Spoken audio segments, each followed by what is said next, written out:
coming out of college and finding a job, like after I find the job, is the first thing I need to be doing, like paying off my student loans? Very divided camps of people whose parents have helped them a ton and people who had to do it on their own. So you can be on your parents' health insurance till age 26. They're talking about potentially extending it, I think, to age 28 or 30. Really? I think more of this younger demographic is looking for something that they have some level of passion in versus purely the money. All right, cool. I'm ready to yap. Yeah, good. Yeah. We need you to. It's I'm ready to important. talk today. Good. I think we should kick off with like what she said about her caffeine addiction and be like, how much do you think you spend on caffeine? How many dollars? Yeah. Oh, a lot. Do you drink coffee at home or do you go to Starbucks or like a So I drink coffee at home and I buy it out of the store. I make my little K cups. And so that's like crazy expensive too. yeah. Well, I only buy what's buy one, get one free. Okay. And normally, Is that ever? yeah, there's normally something every week with coffee related that's buy one, get one free. So I only buy those. Okay. And then I have like one or two of those in the morning. Okay. And then I buy like the 12 packs of the Celsius or like the Alani drinks. So I could have one of those every day too. And then normally that's like beginning of the day. Okay. And then after that, I'll probably stop at like a Dunkin' or a Starbucks or like an Urban Buzz that I was talking about. Yeah. And I have another drink, which those are like $7 each. Yeah. So I don't buy coffee every day, Okay. but most days I do. From a restaurant type Yes. place. Okay. Yeah. So you're having coffee every day. Uh-huh. Some days you're having an additional purchased coffee from a restaurant. Yeah. Like a Starbucks, Dunkin', whatever. Yeah, I am. All right. Yeah. I mean, I don't know that I disagree. Like I probably do too. I would say probably more than half the days I stop and get coffee. Mm-hmm. And then days like today, like I went to the gym, came home, made a cup of coffee. I'll probably have a coffee at some point throughout the day. Yeah. So yeah, I mean, I get the caffeine need, It's a but bad it addiction. is. And I think that a lot of people are, I mean, I see people every day going like through the drive-throughs and just, Yeah. it's crazy. There's people that are like regulars at a Starbucks, and Oh I'm like, yeah. at least I'm not at that point. Like, I'm not a regular Maybe you just yet. don't think you are. And Maybe I they think see it's- your car coming and they're like, it's Kelsey, and you just don't think you're a regular yet. I think it's because I don't go to the same place all the time. Like, I'll take turns. Like, I'll either go to Starbucks or I'll go to Dunkin' Okay. or I'll go to Urban Buzz. So Yeah. it's like, I'm not consistently going to the same place Yeah. every day. But I think it's interesting that we talk about this stuff because, again, these are like impulse buys. Yeah. So we're driving by or we get a craving and we're like, okay, I'm going to go and stop and get this. And we talked last time about how a paycheck works. Mm-hmm. So top line of a paycheck versus bottom line of a paycheck. And one of the things that we had talked about earlier in the week was kind of where does somebody start Yeah. in this process? Because I think that even going back before you get the paycheck, what do you look for in a job? If Yeah. you're right out of school, or what do you look for whenever you're applying for jobs or interviewing or in your job offer in terms of benefits, in terms of saving, in terms of Mhm. location of the job, salary, base compensation versus commission. I think that the landscape is very different now for somebody like you than when I came into the working field 15, 20 years ago. Yeah. And we talked about it. So kind of shed some light on things that are really important to somebody now coming into the workforce. I think as my graduation date's like coming up, I'm more so looking like now a lot more for applying for jobs. I'd like to move out of state. And so I've been applying for jobs like in Nashville or Georgia or Boston, just like big cities, Mhm. hoping that a salary might be larger in bigger cities. I don't really know how that all kind of like works, but to me, that's kind of my mindset. Bigger city, bigger income. I don't Okay. know, but also like bigger expenses at the same time. So Yeah. it's like a give and a take kind of thing. Yeah. But I think because when you apply for jobs like on Indeed or LinkedIn, you a lot of them like, don't really tell you what the salary would be, and so you have to, like, apply, and then you have to go for an interview, and then after your first interview, you'll kind of get more of a guesstimate about what the, like, approximate salary could be if you got the position, and I think when you do that, like, I'm not totally sure on what, like, a starting salary is currently for, like, an like, somebody just graduating from an undergrad, but if I had to guess, I think it's probably, like, 45,000, 50,000. I don't know, that could be, like, way off, it might be a lot less than that. Yeah, I think it depends where you go. Like you said, if you go to a Boston, a New York City, Yeah. somewhere out in California, you're probably gonna get a higher top line amount, but then Mhm. your expenses Yeah, are it'll gonna be be more. more. Yeah. So, I think it just depends, but if you live in Mhm. a big city, so if you live in New York City or Chicago or somewhere like that, maybe you don't need a car. So your Yeah. cost of transport is cheaper, maybe you take public transport.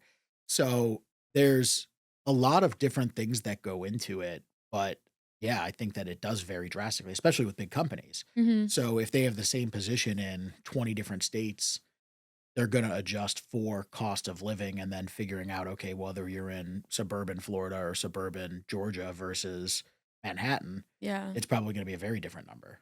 Yeah, definitely. I think just, like, salaries one of the things Yeah. we're looking for as graduating seniors, but another thing is also the cost of living in, like, all those high cities, like, all those big areas or whatever. Um, and just kind of whether or not, like, it's a good like, you'd be a good fit for the job is what I think people are looking for, how you So can use your culture? degree. Yeah, Okay. like, Yeah. culture-wise. Yeah, we've seen that a lot in our field is people ask far more, I guess, lifestyle questions Yeah. around what does it feel like in the workplace every day? Tell me about your team. Tell me about people interacting with each other inside and outside of work, Mhm. stuff like that versus just the normal like day-to-day operations of what we do. Yeah. And I think it's interesting because going back when I first started, it was big hot button issues were things like benefits. So health insurance and Yeah. things like that. And I think now that's become potentially less of an issue because so many people are able to stay on their parents' plan. Yeah. I feel like as I've been applying for these jobs, I'm not necessarily looking at the benefits just because I know that I have like another 5 years till I'm kicked off of my parents' insurance plan or health Yeah. insurance. So it's like, is that something I should be worrying about? Like a benefit plan, looking for like a job coming out of college? I mean, I guess it is if I plan to stay there for long term. Yeah, I think this is where a lot of comments and stuff from viewers would really be good because Hmm. I don't know the full on general answer for this. Yeah. It's in place, so you can be on your parents' health insurance till age 26. They're talking about potentially extending that, I think, to age 28 or 30, Really? which could be interesting. Now, I think this is kind of a double-edged sword. I think one, if your family has the means to take on the extra expense of having their kids on the plan, Yeah. okay, it's a great benefit to the kids, but also it kind of hinders some level of independence and saying, okay, you're working, but you're not really paying a portion of an expense that you would be paying. And in some Yeah. cases, this could be hundreds of dollars per month that is an expense that would be coming out of somebody's paycheck. And then whenever they get to a certain age, it becomes kind of a culture shock or sticker shock of, Like, yeah, yeah. now I have this expense that Now I all of never a paid sudden before. you owe this amount of money every month. Yeah. Yeah, and I think that this kind of goes into a couple camps. We talked a little bit about it last time of people that come out of school with no student loans or people that have student loans. Mhm. And I think that there's really two very divided camps of people whose parents have helped them a ton Mhm. and people who had to do it on their own. Yeah. And where you start in the career force is very different depending on kind of how you came out. Yeah. So somebody could be starting their career with tens or hundreds of thousands of dollars in debt. Somebody could be starting at 0. The Mhm. decision-making process could be very different. Yeah. So if you have no debt, you could be thinking about saving and buying a house and putting money into a 401k. If you Right. have debt, you may be thinking, okay, how do I eliminate some of this debt so that I can buy a house and what is my long-term plan? Yeah. No, I mean, I have student loans, and I think that's, like, one of the things I'm kind of worried about is, like, how to start paying them off, where I should is that, like, the first thing I should do coming out of college and finding a job, like, after I find the job, is the first thing I need to be doing, like, paying off my student loans, or should I be saving at the same time?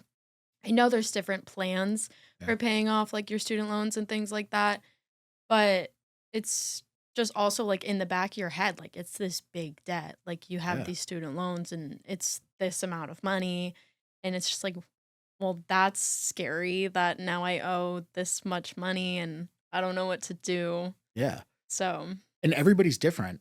mhm, So yeah. I think that there is kind of a general order of operations that people should follow, but depending on interest rates and when it comes to student loans, these rates could be all over the board. I met with a client the other day, or actually, I didn't meet with the client. I met with the advisor who met with a client, and we were looking at their debt schedule for student loans. Mhm.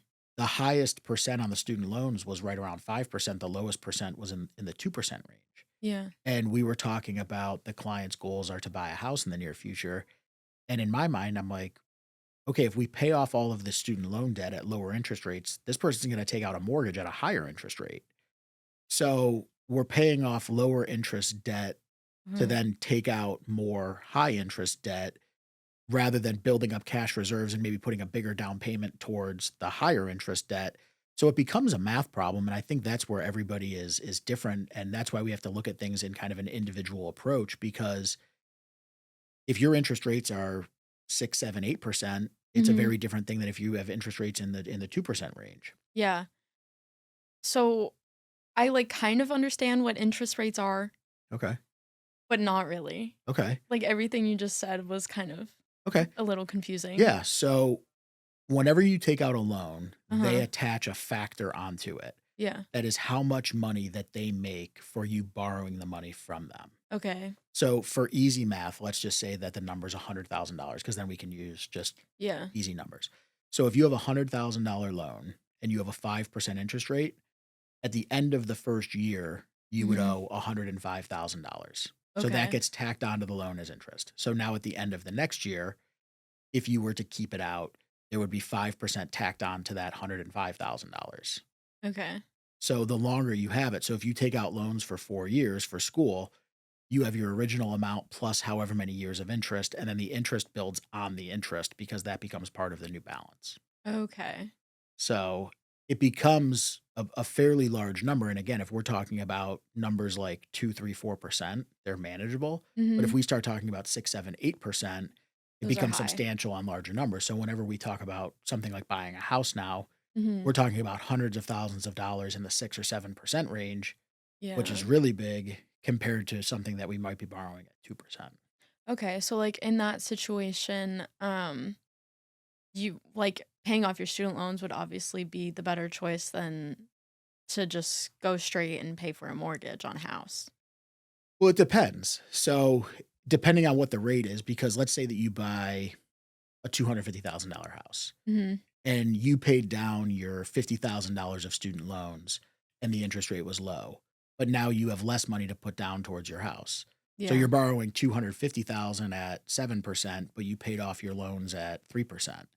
I would say keep the loans at 3% potentially and put $50,000 down towards the house and now you only have a $200,000 loan at the higher interest rate. Okay. So we would run the math to make sure that that all lined up. Again, with a mortgage, you're on a 15 or 30-year time frame. Your student Yeah. loans may be on a different time frame for payoff. We would want to make sure that everything lined up. So that's why it's like kind of general concepts. The math works, but I would Mhm. still like to look at everything to make sure it lines up. Yeah. But it's all a big math problem for everybody. Yeah. Yeah.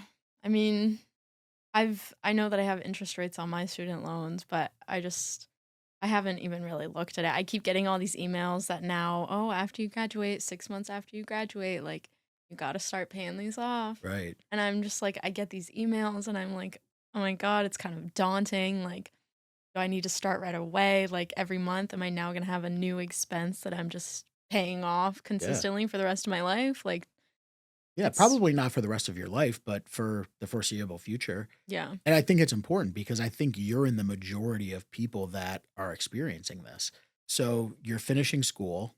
Mhm. You're going to get a job offer. Yeah. You have these things where you're starting to get emails and you're like, okay, I went to school. I know I owe money to somebody, but what Yeah. is the amount? When do I have to start paying it?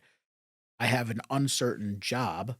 I don't know my salary. Mhm. I don't know what my benefits are. I know health insurance may or may not be one of the important things. Right. Retirement, another thing, may or may not be important for people at this point. Yeah. And again, this is where for kind of comments and dialogue, comment in because for somebody that's been in the workforce for 15 years, has a family, and like those are some of the most important things. Mhm. Our company offering health insurance, disability, life insurance, dental vision, a 401k with a match, a defined benefit pension plan.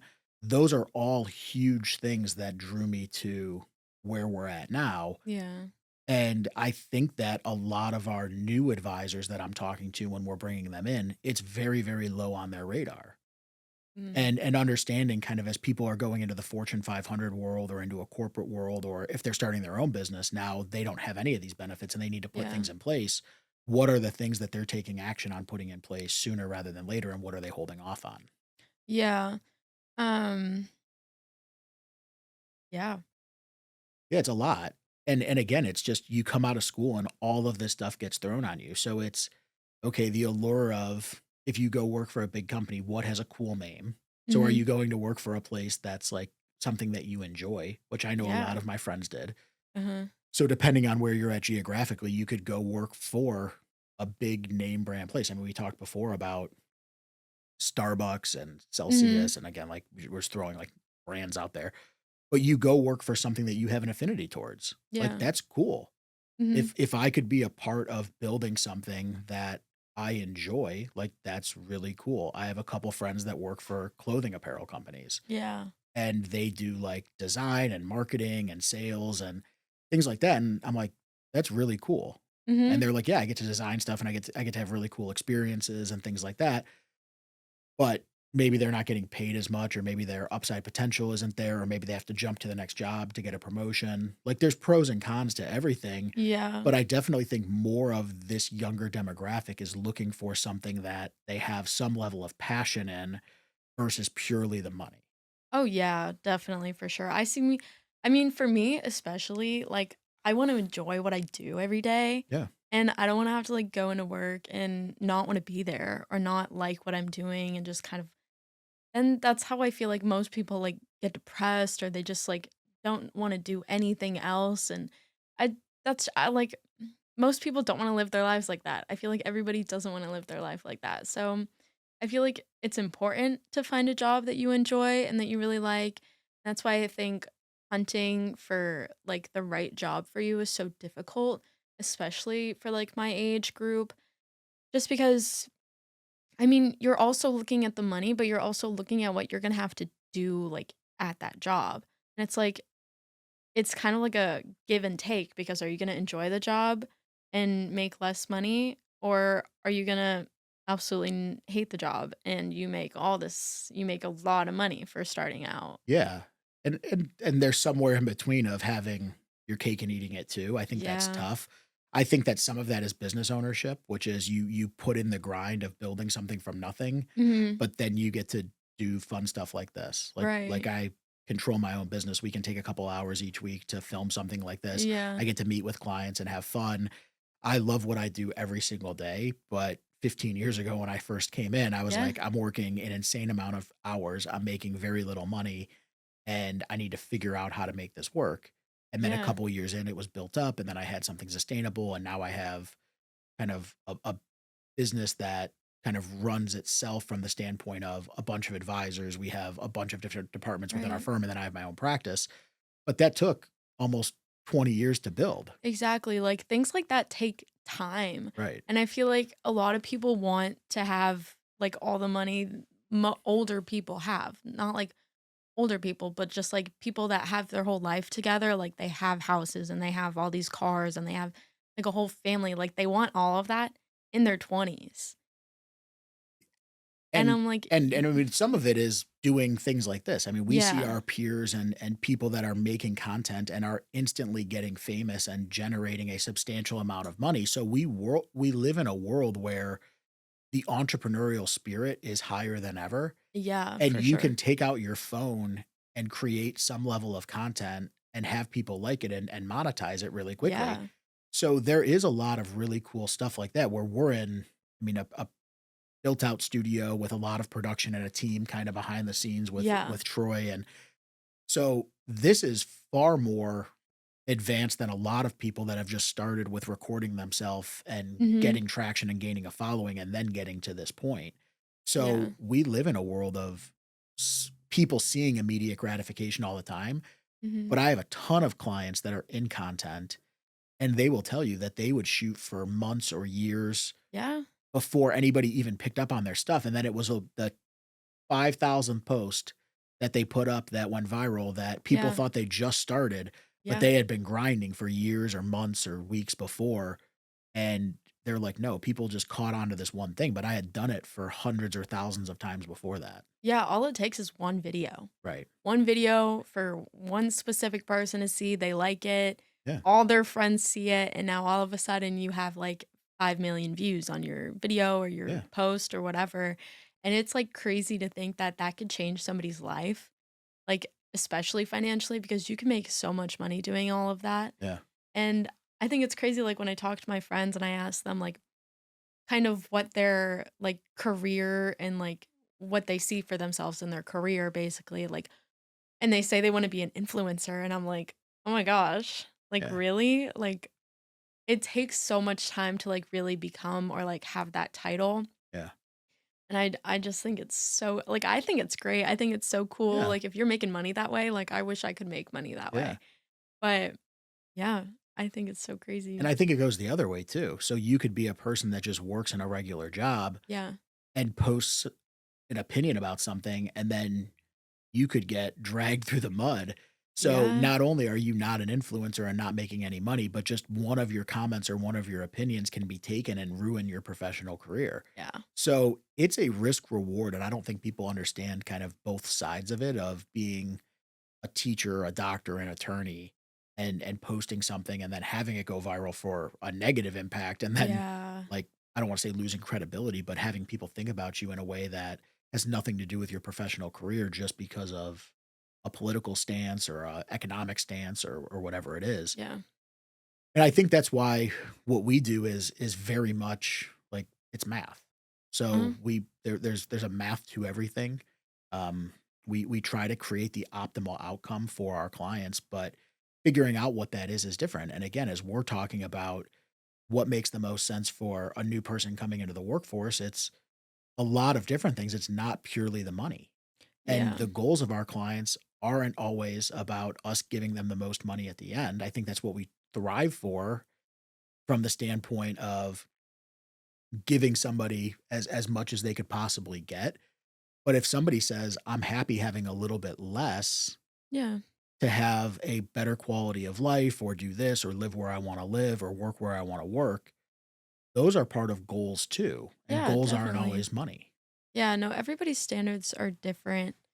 And sometimes people don't even care. Like a lot of people don't even care about the money. It's just like Sure. their lifestyle or how, like what they're doing is going to make them feel, which I think is very important to just know that you're enjoying what you're doing. Yeah, and that's why I think working with a firm like ours or working with an advisor is really important because, again, if you just go onto a computer, the computer is gonna optimize numbers. Yeah. So they're gonna say, "You need to save this much to have this much," and it doesn't take any of your feelings or any of the emotions into play. Mm-hmm. When you talk to somebody like us, we get to understand, okay, what are the true goals? What are you trying to accomplish? Yeah. If you have 2 offers on the table, one for $100,000, one for 50,000, but the one for 50,000 is at your dream employer and you're passionate about it and you want to climb the ladder and stay there forever and do all of those things, that may be the clear-cut answer for you, Yeah. but your parents may be telling you take more money because money is important. Yeah. I mean, I feel like parental influence can do a lot to somebody, like especially at my age. Like you have your parents in your ears just telling you, "You need to do this, you need to do that, you need to focus on these things." But I think it's important to, like, really do what you wanna do for yourself. Yeah, it's really hard. I mean, we deal with a lot of clients whose parents are involved in their lives, and again, to some extent, it's warranted because they're Yeah. supporting them. Well, yeah, of course. So if I was a parent and my daughter was saying, "I'm gonna do all this stuff," I'm like, "Well, I'm paying 90% of your lifestyle. Like, I think either you should go out on your own Yeah. or listen to what I'm saying." But I think it is really a point where people need to kind of in their professional career, in their young professional career right out of school, that becomes a big transition point of when do we stop going to mom and dad for advice and when do we start making decisions on our own? And Yeah. again, I think that this is a really good dialogue piece with the audience because I don't know when the answer is. I know Yeah. that for my demographic, it was earlier. It was kind of like you finish college and you're right out of the nest and like go figure it out. And That's I'm kinda seeing how I feel about it. and I see a Yeah. lot of people now that are far more dependent, even people in their late 20s and in their early 30s, where Mhm. I'm working with clients that are married with children and they're like, I don't know any of this stuff. My parents handle it. And I'm like, you're like 35 years old Yeah. and mom and dad are still kind of doing this for you. And again, if Yeah. they're the right people, if their parents are savvy, the problem is that we run into a lot of people that their parents are not in a better financial situation than them and they're getting terrible advice from their parents. Yeah. And we can't vet all of that. So all we could Mhm. do is help people, but then they need to kind of make the best decision for themselves. And it becomes Right. a kind of tug of war of do we break off and become independent or do we still go with mom and dad's advice, even though that may or may not be the best advice? And like you said, I Right. think mom and dad are always trying to give advice. Right, I mean, they are. I mean, they always, like, wanna tell you what to do. I mean, I think that's just because, like, you're their baby, like, you're their Yeah. kids or whatever, and yeah, I don't know. My I know for me, like, it started for me, like, in college. My mom was like, "No, you're gonna have to, like, learn how to do all of this by Yeah. yourself," and it's just, like, finding your own independence from them and moving away and not living in the same house and just knowing that you could I guess the safety net is there, like, knowing you could call them if you needed them, but also, my mom would tell me she'd be on the phone and be like, "No, you need to figure this out." Yeah. And so, I've always just been like, "Okay." So, I think that's why, like, for me, like, I feel confident enough to, like, move out of the state, find my own job, and Yeah. do those things, and it's can definitely be scary, like, I'm scared to do that. It's scary, but Yeah. it's just, like, sometimes you just gotta do it, and, it's definitely just different for everybody's situation, too. Some people are moving back home after college, and I still think that's great. I think that's actually pretty smart to save money and do it that way, but for other people, it's just, like, sometimes that's not an option. Yeah. It's not an option. And then does it kind of mentally hinder you in Yeah. what you're doing? So, Like, it could be a growth thing. It could be, like, if you move back home right after college and you did all this growth, like, in college and then you move back home, does it stunt your growth? Like, are you now going to just stay at home for the rest of your life? Like or do you have lack of motivation? So yeah. if you work in something, do you take the more secure job versus trying to go and build something on your own?